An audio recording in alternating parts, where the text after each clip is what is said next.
Hi everybody again, this is Daniel Evans, and we're going to start looking today at issues of corporate strategy. Over the next three-part video, we'll look at corporate strategy, what it is, how do we grow a company, how do we decide what business units we want to have in an organization. We'll look at issues of diversification, for example, vertical integration, and then we'll look at issues of alliances at the corporate level. But to start, what I'd like you to do is just watch this short video that talks a little bit about the recent failure of Thomas Cook. I think you'll enjoy it. This is departures for Thomas Cook in Manchester Airport. There are no staff, no passengers, and no flights. Because the oldest travel company in the country is no longer in business. Well, Thomas Cook's collapse is being blamed on a myriad of issues, including the internet revolution and even Brexit. But the British public is still going on holiday. So why did we stop Thomas cooking it? 178 years ago, Thomas Cook invented the mass-market holiday. A pioneer. But today, the company collapsed after failing to move with the times. Its aircraft grounded. Now they'll be sold off to pay its debts.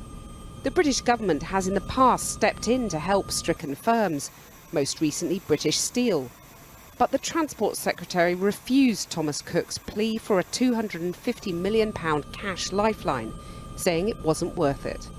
I don't think that there was a route through to pumping in taxpayers' money and then actually avoiding today. I think today would have happened even if we'd done that and spent more taxpayers' money on. The company was a giant, recording annual sales of £9 billion in the last financial year, carrying 19 million customers a year, with 22,000 staff in 16 countries, including 9,000 in the UK. We promise to find you a holiday resort that fits all your requirements. But those gargantuan figures were overshadowed by some eye-watering numbers on the balance sheet. In March, the company recorded a record loss of £1.5 billion. That included writing off more than £1 billion from its ill-fated takeover of package holiday company MyTravel. In August, it announced it had raised £900 million just to keep trading. But this weekend, banks refused its request for an additional £200 million to tide it over the winter. Crippled by debt, it went under. So what went wrong? The company has blamed Brexit uncertainty and the linked fall in sterling for hitting bookings. It also said the 2018 heatwave caused people to stay at home. But its demise was partly self-inflicted. Maintaining 500 shops in an age of online booking wasn't smart. In an increasingly online world, I think it was starting to fall behind. And if you think of how future generations of holidaymakers are going to book their holidays, swipe, swipe, move on after 8 seconds, I think Thomas Cook had a huge amount of work to adapt for that. And again, the debt was preventing it from making that change that it had to make. The Pension Protection Fund has said staff pensions will be safe, including the tidy sum put by Chief Executive Peter Fankhauser. He's earned more than £8 million since 2014, including bonuses, and presided over the company's demise. Amid calls for the directors to repay their bonuses, the Business Secretary has asked the Insolvency Service to investigate their conduct and whether their actions have damaged the pension schemes. So, what have we seen? Thomas Cook, large organization, extremely vertically integrated. They were doing things up and down the value chain in their industry. They were managing their own travel agency, tour operator. They were operating airlines. They were doing many, many, many things. This is a highly diversified organization. Well, it failed. It failed for a lot of reasons. It failed because it was maybe too big. It was doing too many different things. It failed because they had a lot of physical agencies that probably they didn't need, and this created a huge fixed cost that they had to pay through with having large numbers of units or amount of sales. If you don't have big volume, you can't cover a high fixed cost. They were competing against online travel agencies, and they weren't ready for that. They acquired a failing online MyTravel. which didn't help. And they were paying their C-suite people, so chief executive officer, chief financial officer, chief innovation officer, etc., the C-suite, with huge amounts of pay and bonuses. And this is why, I mean, all this stuff came together, and this is why the government said, we're not going to bail you out. We're not going to help you. It was a failing company. It went under. It probably, it's sad to say, probably deserved to go under. It was poorly managed. The parent organization was not effectively managing all the children in this large, complex beast of an organization. Was it too diversified? Was it too big? Probably. And these are the questions that corporations have to ask themselves as they grow and become bigger and bigger. So in this section, we're going to be focusing on the strategic choices linked to corporate strategy and alliances and acquisitions. Now, this is a lot of material, so we're going to break this down into 3 separate videos. The first video is going to look at growth strategies, diversification, and vertical integration. The second video will take a look at corporate parenting. So what's the role of a good parent? How do we manage all these children we've got? And management of a business portfolio. So we have a bunch of strategic business units. How do we manage the portfolio? And lastly, we'll look into issues of strategic alliances. So let's start. Let's take a look at our first issue, and that is obviously of growth. So corporate strategy, you have Dannon Corporation. You want to grow your company. Dannon has a lot of business units. It's grown. It's built up, as we've seen in the past, a series of different divisions. Do we want to grow it even more? Do we want to have more divisions? Do we want to do more stuff? And these are some of the questions companies ask. They're very interested in knowing to what extent we can use our existing capabilities and maybe grow and emerge and make a company respond to an emerging need in a market. How broad do we want our company to be? Are we ready to go into a new domain that maybe we don't master right now? Or should we go into maybe a new market with existing products? What are the potential benefits? What are the costs? Some of the questions that we ask ourselves at the corporate level when we're doing this. First one, what directions can I take? What businesses do I want to be in? Do I want to go into a new market? Do I want to sell a new product in my existing market? What directions can I take? And after I know what directions I can take, I'm going to ask another question, which is, well, why should I do it?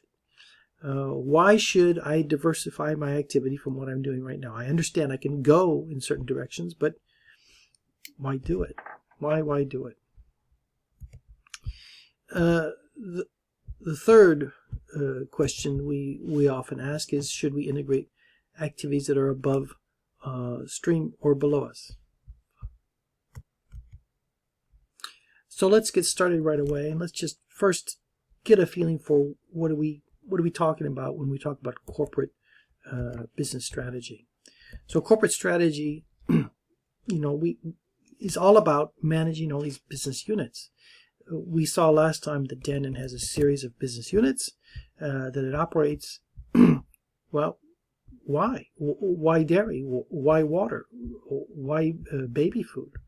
Why not something else? And should I grow even more? Should I stop growing? These are some of the basic questions that large corporations ask themselves. They're wondering, what are the benefits? What are the costs of growing, of doing more things? And do I have what it takes to make this all happen? So some of the key questions they're going to be asking, at the corporate level for corporate strategy. What directions can I take? I'm ready to grow. I'm interested in growing. How can I grow? What different directions? What businesses do I want to be in eventually? Do I want to have a new market? Do I have a new product?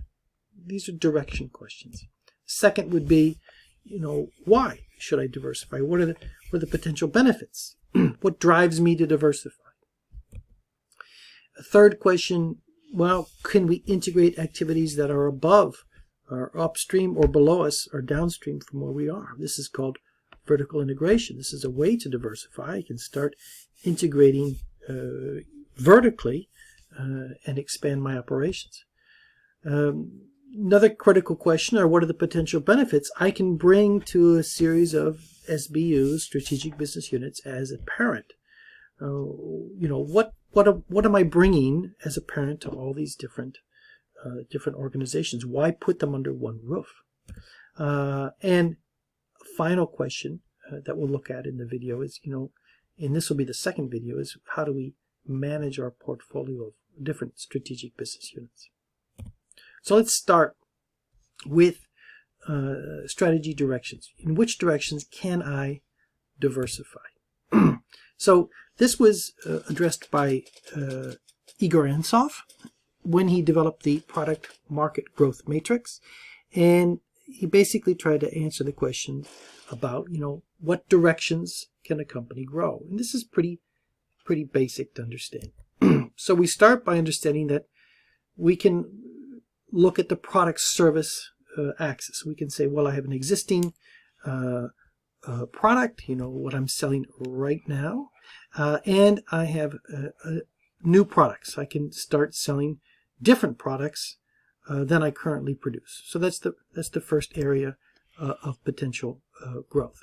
The second is going to be looking at markets. I can be in my existing market where I am, or I can expand into new markets that where I currently am not selling my products. This is the second vector of potential growth. So overall, we've got this huge area we can play in, and we're going to define appropriately 4 different strategies. The first strategy is a consolidation strategy, where we're going to stay with existing markets. We're going to sell to the people we're selling to right now, and we're going to continue selling our products, and we're going to penetrate even deeper this market. The second, third, and fourth are diversification strategies. This is where we really start integrating this question of diversification, going into new product range or new markets. Many options available to us here. Okay, so what can we do? We can go into new products in the same market. So we can stay where we are. We can say we're going to operate in our existing market, but we're going to offer them a new product. This is our first type of diversification. A second type of diversification is going to be down here, where we're going to move into using our existing product and maybe selling it to new people. So new markets. And a lot of companies have chosen to do this. And our last option is over here, and it's not a related diversification strategy. These are related. We're doing something old. We're using our existing market here. We're using our existing product here. But here, well, things are a little different. And this is a conglomerate strategy. This is totally unrelated to what we're doing. We're looking at new products. We're looking at new markets. We're doing something totally unrelated. So these are the 4 basic choices we've got. Penetrate our existing market to grow it. Grow through basically taking our existing market and selling them new products. Grow with our existing product and selling it to new markets. Or grow through offering new products to new markets, totally unrelated to what I'm doing, a non-related diversification strategy. So let's take a look one by one. So market penetration, we've got it up here. We've got this area up here. We're looking at penetrating our existing market with our existing products. So this is basically growing market share, right? This is basically saying we're going to take our current product range, we're going to continue selling our current markets, and we're just going to, increase our share. First thing you've got to be aware of is that, in this I'm going to bring up my diagram here, is remember back when we looked at market growth, and over time, what do we see? We see that markets tend to grow fast and then they decline. So over time, as time is advancing here, we're going to see, a period of high growth, which is here. Okay, so we have our high growth period.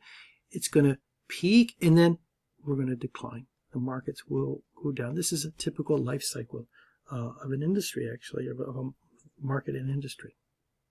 So if we want to grow our part of the pie, if we want to take more and more customers, if we're in this growth market, which is here, this is pretty reasonable. I mean, we can actually grow more and more customers because the pie, if you will, is getting bigger. You know, we have a pie and we were taking a piece of pie like that. Now the pie is going to be really, really big. We can take, you know, the same percentage and have even more customers. And our competitors are probably trying to do the same thing.